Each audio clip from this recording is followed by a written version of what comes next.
由世界维吾尔代表大会和东突厥散组织联盟等组织领导人组成的代表团访问了位于德国多伊斯堡的东突厥散文化信息中心前主席阿卜杜吉里里·卡拉嘎什先生。12月28日星期三，由世界维吾尔代表大会主席多尔加伊萨、副主席法哈特尤伦加什、东突厥散非政府组织国际联盟主席西达耶祖拉乌乌子汗、东突厥散学者协会副主席希拉基丁阿齐兹、会员伊萨萨乌提、欧洲东突厥散教育协会主席阿卜杜热赫曼阿卜杜拉组成的代表团会见了维吾尔电视台创始人、东突厥散信息中心前主席阿卜杜吉里里·卡拉卡什先生。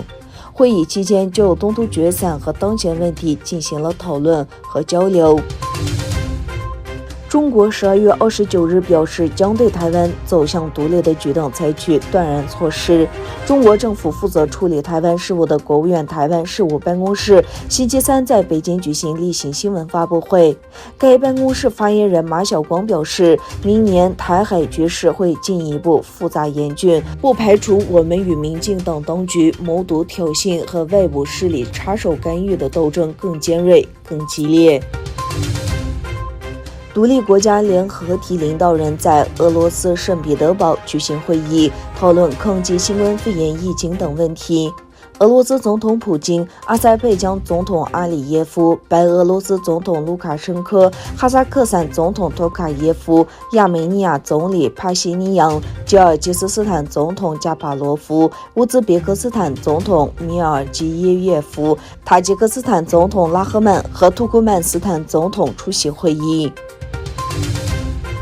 近日，中国官方大肆宣扬美国为18名政府官员申请签证参加北京冬奥会。中国外交部发言人称，已经收到美国官员的签证申请。对此，美国再次重申外交抵制北京冬奥立场不变，打脸中共。南华早报称，美国政府正在为18名包括国务院和国防部人员在内的政府官员向中国提交一份为期3个月的签证申请。这18名美国官员将出席北京冬季奥运会，以提供安全支援行动。德国卫生部长卡尔·劳特巴赫呼吁不要低估新冠变种病毒奥密克戎，并表示，感染当前奥密克戎变体的人数表明，我们面临的风险被忽视了。